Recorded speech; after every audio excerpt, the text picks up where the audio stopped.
Hello everyone, नमस्कार मेरे प्यारे दोस्तों। मेरे भाई, आज हमारे प्रधानमंत्री नरेंद्र मोदी जी और रशिया के राष्ट्रपति व्लादिमीर पुतिन दोनों की फोन कॉल पे बात होती है। और ऐसा प्रधानमंत्री जी ही ट्वीट करके जानकारी देते हैं। और ये बात तब होती है जब हमारे जो है अजीत डोभाल साहब, राष्ट्रीय सुरक्षा सलाहकार, वो रसिया जाते हैं और इसके बाद ये मैसेज आता है। तो आइए इसके बारे में थोड़ा सा समझते हैं कि जो ट्रम्प है वो क्या करने पे लगे हुए हैं और भारत जो है कैसे कैसे जो है कि इसके बीच का रास्ता निकाल रहा है। ठीक है, तो ये हमारे प्रधानमंत्री जी मोदी जी और ये हो गए रसिया के राष्ट्रपति। ठीक है, अब आगे बढ़ने से पहले आप इस वीडियो को पहले देखिए कि कैसे जो है हमारे मतलब क्या बोल सकते हैं राष्ट्रीय सुरक्षा सलाहकार एनएसए अजीत डोभाल साहब का कैसे राष्ट्रपति जो है कि वेलकम करते हैं। देखिए,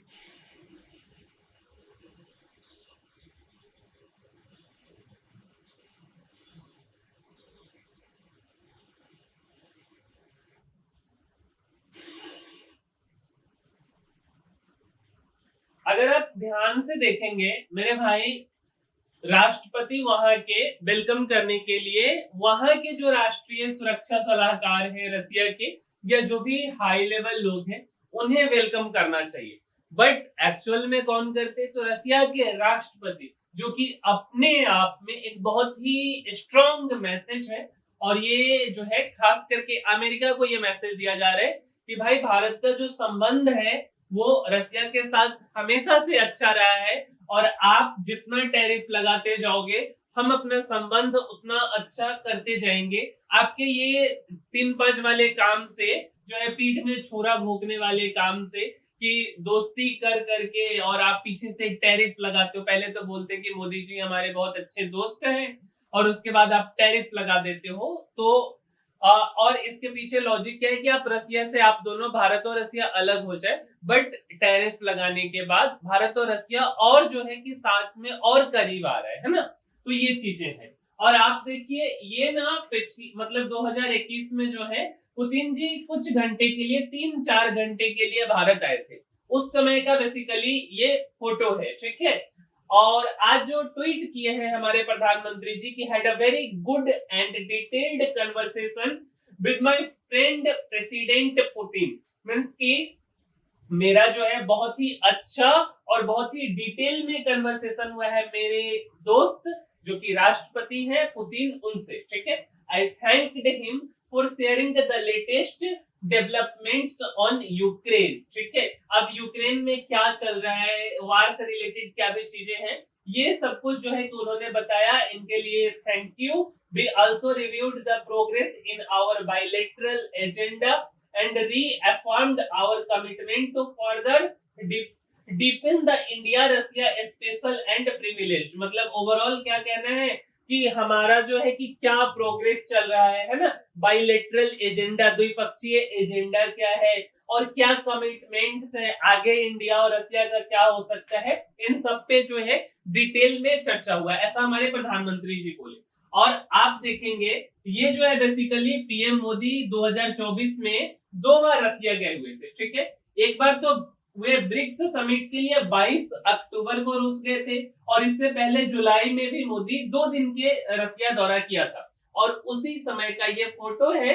और भारत जो है मतलब मोदी जी जो है बेसिकली उनको न्योता भी दिए थे पुतिन साहब को कि भाई आप भारत आइए, है ना। बट एक्चुअल में क्या था कि इंटरनेशनल कोर्ट जो है पुतिन को मतलब अरेस्ट वारंट जारी कर दिए हुआ है, इसलिए वे जो है दूसरे देशों की यात्रा करने से बचते हैं। ठीक है, इसलिए वे नहीं आए थे। अब राष्ट्रपति पुतिन जो है बेसिकली जब ये डोभाल साहब गए हैं रसिया, तो उसके बाद वहां से ये मैसेज आया है कि राष्ट्रपति पुतिन इस साल के अंतिम सप्ताह में, इस साल के जब साल अंत होने वाला होगा, आई थिंक नवंबर दिसंबर के टाइम पे, तो अंतिम सप्ताह में जो है कि वो भारत दौरे पर आएंगे। और ऐसा रूस की जो न्यूज एजेंसी है तास है, ये जानकारी दी है और एनएसए अजीत डोभाल के हवाले से ये जानकारी आया है।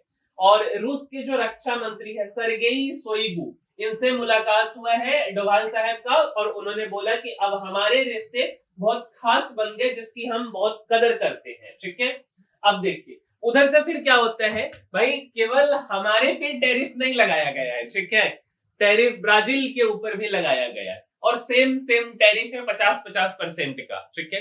तो ब्राजील के जो राष्ट्रपति हैं उनको बोला गया अमेरिका के राष्ट्रपति के द्वारा कि भाई आप चाहे तो हमसे कॉल कर सकते, तो उन्होंने बोला कि भाई तेरे से मैं नहीं बात करने वाला, अमेरिका के राष्ट्रपति से मुझे बात करना होगा तो मैं भारत के प्रधानमंत्री अपने दोस्त मोदी जी से बात करूंगा, ठीक है। तो वो तो ऐसे ही बेचारे जो है अमेरिका को ऐसे ही नेग्लेक्ट कर दिए। और ये जो है कि लूला दा सिल्वा है जो कि बेसिकली ब्राजील के राष्ट्रपति हैं, और ये फोटो है जब हमारे प्रधानमंत्री जी गए थे ब्राजील, उस समय इन्हें सर्वोच्च सम्मान भी मिला था और उसी समय का ये फोटो है, ठीक है, देखिए। और ये पिछले महीने का ही बात है कि जब मोदी जी ब्राजील दौरे पर पहुंचे जहां उन्हें देश का सर्वोच्च सम्मान मिला, और ट्रंप ने भारत पे तो 50% का टैरिफ लगाया ही है, और एक्चुअल में ब्राजील पे क्यों लगाया है, हम पे तो लगाया क्यों, क्योंकि हम रसिया से तेल खरीदते हैं ना, और इसके लिए लगाए, वो खरीदते तो वो मतलब कोई मैटर नहीं करता, बट हम खरीदेंगे तो हम लगाएंगे, थोड़ा इसको समझते। तो ब्राजील के पूर्व जो राष्ट्रपति हैं वो है जायर बोल्सोनारो, इनके खिलाफ जो है कि कार्रवाई हो रही है ब्राजील में, और इसके चलते ब्राजील के ऊपर टैरिफ लगाया। आरोप क्या है, तो बोल्सोनारो जो है 2022 के चुनाव हारने के बाद तख्ता पलट की साजिश रचने का आरोप है उनके ऊपर, और उसी के ऊपर ये जो है कार्रवाई कर रहे हैं, और इसी बात के हवाले से इसके ऊपर ब्राजील के ऊपर 50% का टैरिफ लगा दिया गया। अच्छा, अब ब्राजील से क्या क्या बातचीत हुआ, इनका भी कॉल आया हुआ था हमारे प्रधानमंत्री जी के पास। ब्राजील भारत के बीच द्विपक्षीय व्यापार बढ़ाने पर बातचीत हुआ है। ब्राजील के राष्ट्रपति कार्यालय के अनुसार लूला और मोदी ने 2030 तक द्विपक्षीय व्यापार को बढ़ाकर सालाना $20 बिलियन से ज्यादा करने की बात की। पिछले साल ये $12 बिलियन था, ठीक है। अच्छा, अब इधर से इजराइल का भी जो है नेतन्याहू जी का, बेंजामिन नेतन्याहू जी का भी आ गया है इसी समय में स्टेटमेंट। इनका कहना है कि भारत और अमेरिका आपसी समझ के आधार पर विवाद को सुलझा सकते हैं। दोनों देशों में कई समानताएं हैं और विवाद के समाधान संभव है ना। अब मेरे भाई एक चीज बताए, तो ये आपके इजराइल के प्रधानमंत्री हैं, ठीक है। अब देखिए कोई भी देश जब स्टेटमेंट पास करता है ना, तो कोशिश करता है, खास करके ये अमेरिका के भी दोस्त हैं इजराइल, और भारत के भी बहुत अच्छे दोस्त हैं, और भारत का हमेशा से मदद किए हैं, और वैसे समय में जब अमेरिका भी मदद करने को तैयार नहीं हुआ तब जाकर के ये भारत का मदद किए हैं, ठीक है, इजराइल। अच्छा, लेकिन हमेशा जो देश है वो मतलब एक स्टेटमेंट जब जारी करता है तो कोशिश करता है कि हम दोनों देशों को जो है किसी को बुरा भी ना लगे और हम अपनी बातों को कह दे, इसीलिए ये ऐसा बात बोले हैं, जबकि अच्छा है। दूसरी बात कि इन्होंने ऑपरेशन सिंदूर के बारे में भी चर्चा किया कि हमने जो ड्रोन दिया था उससे जो है कि ये चीजें हुई, है ना, और भारत आने के लिए ये भी इच्छुक है और आने वाले दिनों में ये भी आ सकते हैं। अच्छा, इधर से जो चाइना के बेसिकली विदेश मंत्रालय के प्रवक्ता हैं, ठीक है, गुओ जियाकुन, क्या नाम है इनका, गुओ जियाकुन, बेसिकली इनका भी क्या कहना है कि चीन साफ तौर पर टैरिफ के गलत इस्तेमाल के खिलाफ है। अमेरिका को तकनीकी और व्यापार मुद्दों का राजनीतिकरण बंद करना चाहिए। इन्होंने भी भारत के सपोर्ट में बयान दिया है, और बेंजामिन नेतन्याहू जी भी भारत के सपोर्ट में बयान दिए हैं, जबकि अमेरिका इनको साथ दिया हुआ था, फिर भी भारत के अच्छे दोस्त हैं और ये चीजें काफी अच्छी हैं भारत के साथ। ट्रंप भारत पे 50% का बेसिकली टैरिफ का ऐलान उन्होंने 30 जुलाई को किया था, और 25% टैरिफ लगाया जो 7 अगस्त को लागू हो गया है। और मेरे भाई 7 अगस्त को तो कुछ खास मार्केट में देखने को नहीं मिला, 8 अगस्त को मार्केट जो है टैरिफ लागू होने के बाद में थोड़ा सा डाउन आया है, बट ये नॉमिनल है, इससे कोई ज्यादा डरने की, पैनिक होने की जरूरत ही नहीं है। एक समय था, एक जमाना था जब फॉरेन पोर्टफोलियो इन्वेस्टर एफपीआई वाले जो है पैसा निकाल लेते थे, ठीक है, और मार्केट क्रैश हो जाता था। अब तो 200-300 point Bank Nifty, 150-200 point Nifty आ रहा है नीचे, कोई बात नहीं, थोड़ा सा नीचे है, ये टेम्पररी चीजें हैं और ये समय के साथ रिकवर कर जाएंगी। तो अब हमारे जो डोमेस्टिक लोग हैं, जो हमारे रिटेलर्स लोग हैं, ये डरने के बजाय आराम से इंतजार करते हैं, तो ये चीजें अच्छी हैं। और 6 अगस्त को एक एग्जीक्यूटिव ऑर्डर पर साइन करके भारत पर 25% टैरिफ और बढ़ा दिया अमेरिका ने, जो कि 27 अगस्त से लागू होगा। अब देखिए कि आगे क्या होता है। अब ऐसा नहीं है कि अमेरिका के जो लोग हैं, अमेरिका की जो विपक्षी पार्टियां हैं, वो इनका सपोर्ट करें, क्योंकि पता है कि एशिया में भारत अमेरिका का काफी अच्छा दोस्त है। वो अलग बात है कि अमेरिका हमेशा से गद्दारी किया है, हमेशा से। मतलब ये चीज जब जब विपद परिस्थितियां आई, हम हर एक परिस्थिति में ये गद्दार की तरह काम किया है। अच्छा, अब देखिए अमेरिका में ट्रंप के इस कदम की आलोचना हो रही है।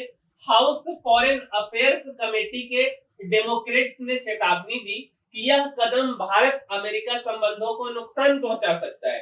कमेटी की मेंबर है ग्रेगरी मिक्स, और इनका कहना है कि ट्रंप का यह टैरिफ फैसला भारत अमेरिका के बीच रणनीतिक और आर्थिक संबंधों को कमजोर कर सकता है।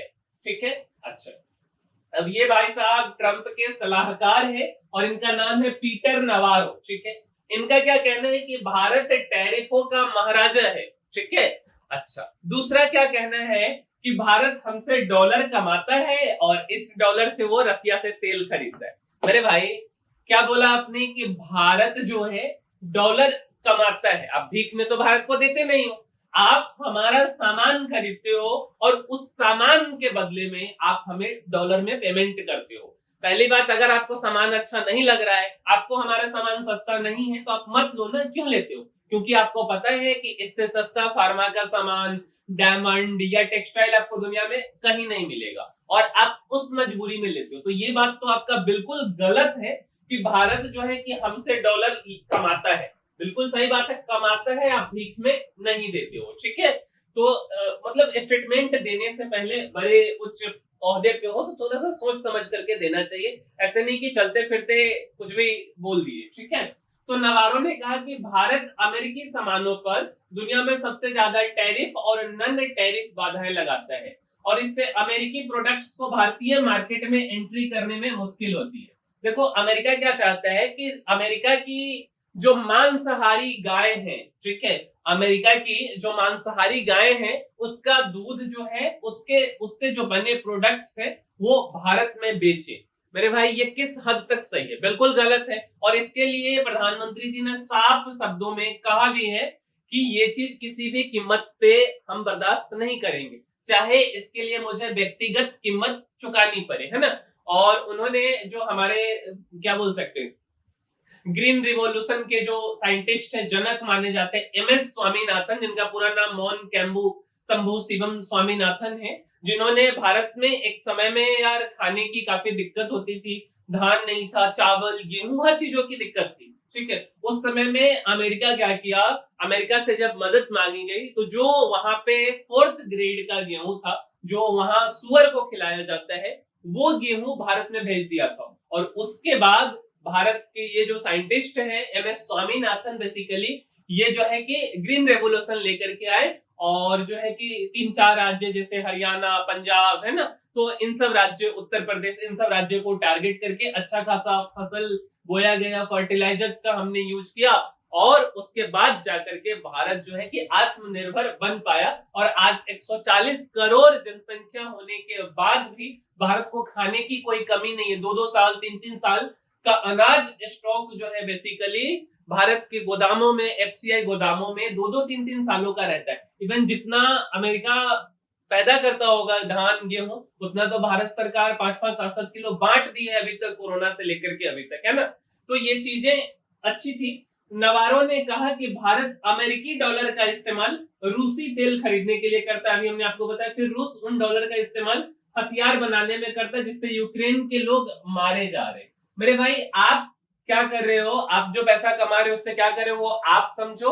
भारत क्या कर रहा है वो भारत का अपना मामला है। ठीक है। अच्छा, इसके बाद अमेरिकी टैक्स पेयर्स को यूक्रेन की रक्षा के लिए हथियारों पर खर्च करना पड़ता है, यह गणित ठीक नहीं। अच्छा, चीन और इस आदमी का देखिए कि दोहरा नीति, कि चीन पर समान कार्रवाई न करने के सवाल पर नवारो का क्या कहना है कि चीन पर पहले से 50% से ज्यादा टैरिफ है, जबकि ऐसा नहीं है। हम ऐसा कोई कदम नहीं उठाना चाहते जिससे हमें नुकसान हो। ठीक है। तो कभी कभी चीजें यार अपने पक्ष में भी होती हैं। अगर टैरिफ लगाया गया है तो मेरे भाई कुछ ऐसा होगा, हम आत्मनिर्भरता की तरफ आगे बढ़ेंगे, और ये चीजें जरूरी है, क्योंकि हमारी जो जनसंख्या है ये काफी ज्यादा है, और इस जनसंख्या के लिए दुनिया के किसी देशों पर निर्भर रहना ये सरासर गलत है। तो कोई बात नहीं, थोड़ा सा दुख होगा, थोड़ा सा कष्ट होगा, बट टैरिफ लगाए हैं तो इसका कुछ ना कुछ सॉल्यूशन निकल करके आएगा। अब देखिए, ये ट्रम्प है और ट्रम्प से जब पूछा गया है कल कि भाई आप जो है कि ये जो टैरिफ लगाए हैं और भारत से बातचीत होगा कि नहीं इसे टैरिफ के मतलब मसले पे, तो बोले कि अभी तो काफी चीजें बाकी हैं, भारत पर सेकेंडरी सैंक्शंस लगाने की चेतावनी इन्होंने दी है। अब थोड़ा सा समझते हैं कि सेकेंडरी सैंक्शंस बेसिकली क्या होता है। तो मेरे भाई, ये वो प्रतिबंध होते हैं जो किसी देश पर सीधे नहीं बल्कि किसी तीसरे देश से उसके व्यापारिक रिश्तों के चलते लगाए जाते हैं, जैसे भारत और रसिया के व्यापारिक रिश्ते के कारण। यानी अमेरिका सीधे भारत को टारगेट न करके उन कंपनियों और बैंकों पर सख्ती कर सकता जो रूस से तेल खरीद में शामिल है। भारत ने रूस यूक्रेन जंग के बावजूद रूस से सस्ता कच्चा तेल खरीदना जारी रखा है। अमेरिका लंबे समय से भारत पर इस फैसले को लेकर दबाव बना रहा है। हालांकि भारत हमेशा कहता रहा है कि उसकी ऊर्जा जरूरतें उसके राष्ट्रीय हितों से जुड़ी है, और ये चीजें भारत सरकार जो है स्टेटमेंट भी जारी की है। 6 अगस्त 2025 को स्टेटमेंट में कहा गया है कि अमेरिका ने हाल ही में भारत के रूस से किए जा रहे तेल आयात को निशाना बनाया है। हमने पहले ही साफ कर दिया है कि हम बाजार की स्थिति के आधार पर तेल खरीदते हैं और इसका मकसद 140 करोड़ भारतीयों की ऊर्जा सुरक्षा सुनिश्चित करना है। यह बहुत दुर्भाग्यपूर्ण है कि अमेरिका भारत पर अतिरिक्त टैरिफ लगा रहा है, जबकि कई और देश भी अपने हित में यही काम कर रहे हैं। हम दोहराते हैं कि ये कदम अनुचित, नाजायज और गलत है। भारत अपने राष्ट्रीय हितों की रक्षा के लिए हर जरूरी कदम उठाएगा, ये भारत सरकार का कहना है। तो मेरे भाई, आपको जितना टैरिफ लगाना है, जो जो करना है कर लो, लेकिन कहीं ना कहीं ये पॉजिटिव होगा। तत्काल समय में तो ये निगेटिव हो सकता है, बट आने वाले समय में, क्योंकि एमएस स्वामीनाथन का जो रिवॉल्यूशन आया था वो भी इसी चीज का उदाहरण है कि खाने को नहीं था, हमारे पास समस्या थी और हमने ग्रीन रेवोल्यूशन लेकर के आया, और आज का हाल आपको पता है। तो आने वाले समय में ये अच्छा हो सकता है कि भारत आत्मनिर्भरता की तरफ बढ़े। आपको जितना टैरिफ लगाना है, जो करना है आप करो, ठीक है। अब तो मार्केट भी इसको रिएक्ट करना छोड़ दिया है, टेम्पोररीली थोड़ा बहुत नीचे जाएगा, कोई दिक्कत नहीं है, बट इससे भारत, ब्राजील, चाइना, है ना, रसिया, ये सब साथ आ रहे। और जब भी कभी भी दो देशों का जियोपॉलिटिक्स में ऐसा नहीं है कि कोई भी चीज परमानेंट होता है, समय के साथ समीकरण जो है बदलते रहते हैं। तो मेरे भाई, इस वीडियो में इतना ही, और उम्मीद करते हैं कि आपको हमारा वीडियो पसंद आया होगा। और अगर आपको हमारा वीडियो पसंद आया तो मेरे भाई, इस चैनल को आपको लाइक करना है, शेयर करना है और सब्सक्राइब करना है। तो इसी के साथ हम अपने वीडियो को समाप्त करते हैं और मिलते हैं अगले वीडियो में। तब तक के लिए धन्यवाद।